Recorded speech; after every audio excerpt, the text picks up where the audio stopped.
conversation is going. And I want to go to the pleasure ninja that we have on the panel. This idea of pleasure in young women, you know what I'm saying? Like, not saying that pleasure is something that kind of came out the woodwork, because if you know anything about the Pleasure Ninja Squad, shout out to Joan Morgan and Treva and all y'all, Yaba, Kyla. I think I covered everybody, and Esther. You know, this idea of pleasure as a form of resistance, right? As a form of empowerment. Dr. Cooper, start us off. You know what I'm saying? Like, how can we think about Crazy Sexy Cool as a pleasure narrative? Yeah, I mean, again, it's anchored in this notion of sexiness, right? And TLC came out for me, I look at this album really as a continuation of a narrative that they started with on the TLC tip. So when they said then, ain't too proud to beg, I was like, what? Like, what are you talking about? And so this is just a more grown-up version where they then come in and say, like, on Creep, right, like, I might be having other things going on. And so what I will say, just in a mode of a little bit of transparency, is like, I think 94, 95, that right in that moment, I had like my first couple of high school boyfriends, and I was caught in the middle of something, and I wanted to keep them both. So I did keep them both. I kept them both for lots of years, and just, and it was like, oh, this is sort of complicated, but it's interesting. We should have fun. We should have the opportunity to, like, explore and figure things out. So there was that, but there was also this kind of, like, so there was the pleasure of, like, giving us continuing to affirm our right to sexual agency, right, around choice. But there was also just to sort of think about some of your work, there was also just this sonic pleasure with TLC, right? So that album, like, they were like so indicative of the LaFace sound in the 90s, right? I remember watching the Waterfalls video because it has the guy, has them coming out of the water, right, with that, I don't even know what you call that, but like a phantom or a silhouette. And so I remember watching that and just being like, man, that's so cool. And so seeing three black girls at the top of their game, talking about their experience, but singing good music by good writers, which is just what LaFace was known for. Like, there's this sort of sonic pleasure about them. So you listen to that album, and I would listen to that album the whole way through. Kick Your Game, like, yeah, that was one. I was like, yeah, like, that's the kind of song that's like an anthem for me. You know what I mean? So, so I think they gave us both sonic pleasure. The visuals of the videos were beautiful. So it was a visual pleasure, and then they just sort of continued, like, we're not backing off of this sexual agency piece. This is a necessary part of what we're doing, right? But I think it's also important to examine the pervasiveness of misogyny in music at the time to understand how important what TLC was saying, like that you also have this ability to be pleased and stuff like that. Most of the music was all about, like, men and their pleasure and their things, and so this was like one of the first times I was actually hearing a woman speak to what it was like to be a woman and what was needed, and things that we were deserving of. Because, at that point, I was listening to Snoop Dogg, and, I was listening to Luke and, like, all these other people, basically say that, basically putting women down. And so I really appreciated the fact that TLC told me that I didn't have to be used. I didn't have to be, walked over. That I was worthy. Yes. Anybody else? Ruth or Shabana? Yeah, one more piece to that, and I think we can look at their aesthetic and say different things about it, but I want to think about accessible beauty, maybe, which is something I miss about old hip-hop R&B. And I think that's, they all had a different look, and of course Chili's hair was super long and whatever, right, and that wasn't accessible for me, but she had the baby hair, right, and, I needed a toothbrush and some gel to make that happen, but certainly, I couldn't make it happen, right? But, T-Boz had her shortcut and left eye. They just looked like regular girls in the ways that remind me even of, like, some women from the earlier moment, Queen Latifah, Moni Love, Sister Soldier, people who we can look at and it was accessible in ways that I think is not the case today. And I also think too, this is again not the anecdote, but physical health, the creep video and the six packs. Yes. Remember they had the six pack and they had the Victoria's Secret pajamas on. And I remember I made my friends doing crunches, right, to try to get the T-Boz six pack. It was healthy. It was healthy and it felt more natural. So when I think about accessible beauty, I think that's another piece that sort of speaks to late 20th century hip hop aesthetic in ways that we just don't get today. And I feel kind of bad for the young ladies, right, that they don't have that same kind of piece that we maybe had like 20 years ago. I mean, and they were sexy with their clothes on too, like, you know, and not, but you know, but that's that part of that aesthetic. I mean, which is that it wasn't that they were saying they were like, dude, we're having sex, we're kicking game, we not taking no shit, like we doing the whole thing, right? But they were the authors of their own you know. So there's the piece of this is like they got exploited by Pebbles in the face. But there's the other side of this, right, which is them sort of authoring. Because I just remember, and Siobhan, I hadn't thought of it that way, but they felt accessible. It didn't feel like, even though they were superstars and you loved them, right, it didn't feel like, it felt like they were speaking to my experience in a way that when I hear stuff now, I don't feel that sense of empathy or connection, right? I don't feel like folks are actually articulating anything that I have gone through or will go through, right? Yeah. When I listen to them, like, they reminded me of, like, Escape, right, or SWV, you know, that sort of moment of because, I mean, the other thing is here, black girls having love songs and sex songs that are not just, I'm gonna suck your dick and then buy me nice things and, you know, like, not that sucking dick is bad, like, perfectly fine, but, like, but that's not the sort of soul nature of the articulation, right, that's happening, you know? Yeah. I mean, doesn't it speak to, but I mean, the other thing that's so dope about the early 90s, you know what I'm saying, is that you had multiple black girl narratives. You know what I'm saying? It wasn't just you had to be in this one particular, TLC might have been talking about Crazy Sexy Cool, but you also had Aaliyah talking about age ain't nothing but a number. You got Brandy coming out, you know what I'm saying, talking about her brother's her best friend, you know what I'm saying? I mean, like, you had these multiple... You know, Ruth, would you mind telling us? Age ain't but a number. Well, let's not celebrate that. Now, knowing what we know now, I just can't do it. Well, yeah, but I mean, part of that experience. It was part of that experience. But Ruth, would you mind chiming in here about why that is so significant to have these multiple representations of black girlhood during this time period? There is so much. Yes, absolutely that. But I definitely want to also co-sign Brittany and Siobhan. I think it is on the visual pleasure that TLC themselves provided. I mean, aesthetically, the stick pajama with the one button. I mean, you just wanted to do.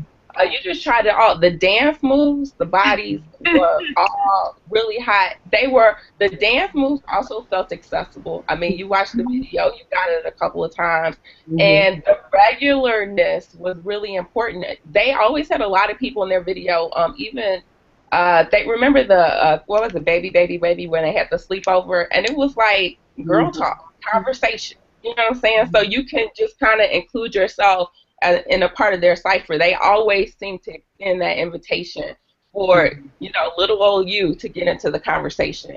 And what I appreciate most is their contribution to giving young girls a sense, myself very much included, of female friendship, which I think is still a really important issue, just in terms of, you know, again, we could be different, but, you know, I love you. They have obvious love for each other. You saw that, too, in the video. Just the solidarity, I think, is something that they offered, because it wasn't just like, you know, the solo single celebrity.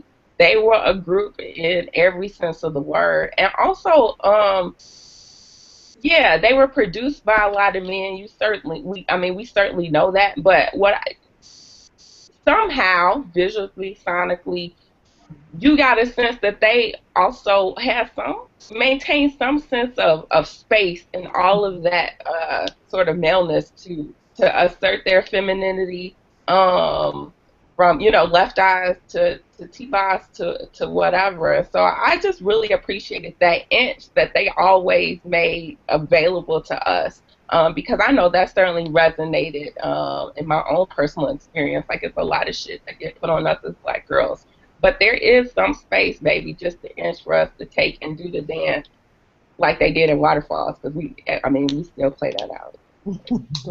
I mean, let's talk about the Waterfalls for a second, because, you know, for me, that's probably, I mean, there were so many good, and the whole album was like a singles album. Like, there was so, you could just pick any, and there were like a lot of singles off of that album. There were like 4 or 5 or 6 or something like that. But the Waterfalls joint was so significant because it was on the one hand, it was an alternative to sex ed, you know what I'm saying? Because I was in the 5th grade, and nobody was talking to me about HIV and AIDS, you know what I mean? It was just, sign your little permission slip, we're going to show you the human anatomy, don't do it. Like, literally, that was my sex ed, like, you know, and I thought that was hot shit because I got to go home and say sex in front of my parents, right, and not get in trouble.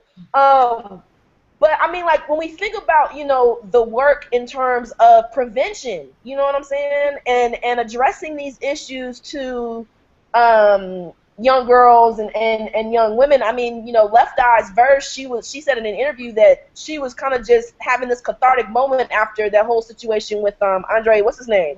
Rison, you know what I'm saying? And then that verse was a reflection of her trying to recenter herself and reclaim that kind of space of self-definition and everything like that. So what are you guys' thoughts on the significance of Waterfalls as a teaching moment? You know what I'm saying? Especially, like you all have pointed out previously, in light of the HIV scare, the epidemic that took place immediately following that in the 1980s, Magic Johnson in 1991, there's still this very prevalent fear, paranoia of the AIDS and HIV virus. So how does TLC kind of speak to that? Well, I'm not even going to lie. When that video first came out, I didn't know what was going on. I don't think I truly grasped the importance of the video and the message of the video as a whole. But looking back on it now, I think TLC really served as kind of like ambassadors for the younger generation and kind of getting the message out to them that this is not a game to play with, you know, and it's different coming from someone in your demographic. You know, you can have the Surgeon General talk to you all day. You can have doctors and parents talk to you all day about the importance of safe sex and how to be aware of STDs and HIV. But when it comes from someone that's your own age, you know, it hits closer to home. You know, so it's like, wow, maybe I really actually need to think about this and think about what I'm doing and take life a little bit more seriously. So I would say that they served as ambassadors for the youth and educating them in sexual awareness. And we don't talk enough about that moment where even still in the early 90s, AIDS was still largely being framed as a sort of white gay male disease. That's the 80s. And then right in the early 90s, Magic Johnson comes out. Then folks start talking about it as sort of like black pathology, black promiscuity. But what folks don't give a lot of credit to that moment for is, you know, with Snoop's verse, right, talking about, ain't no loving good enough to get burnt while I'm up in it, right? And then, you know, in 92, and then TLC in 92 and 94, they made this they were sort of central and instrumental in increasing urban consciousness about the need to wear condoms for safe sex. I mean, they really shifted that conversation, and they shifted the terms upon which black popular audiences engaged in. So while there's a public health discourse that was never particularly generous to us in terms of the thinking about it, I'm just always thinking about it as pathologies of marginalized communities.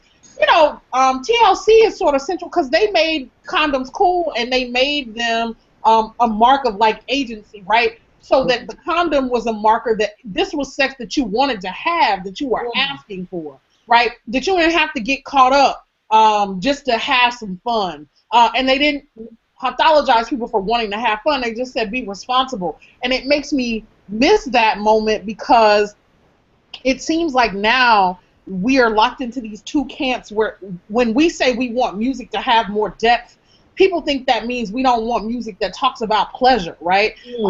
And this moment reminds us that we can have music that puts a pleasure aesthetic and a pleasure narrative and imperative front and center, but that recognizes, right, that if we don't do this shit responsibly, that black communities suffer from that and black women suffer from that.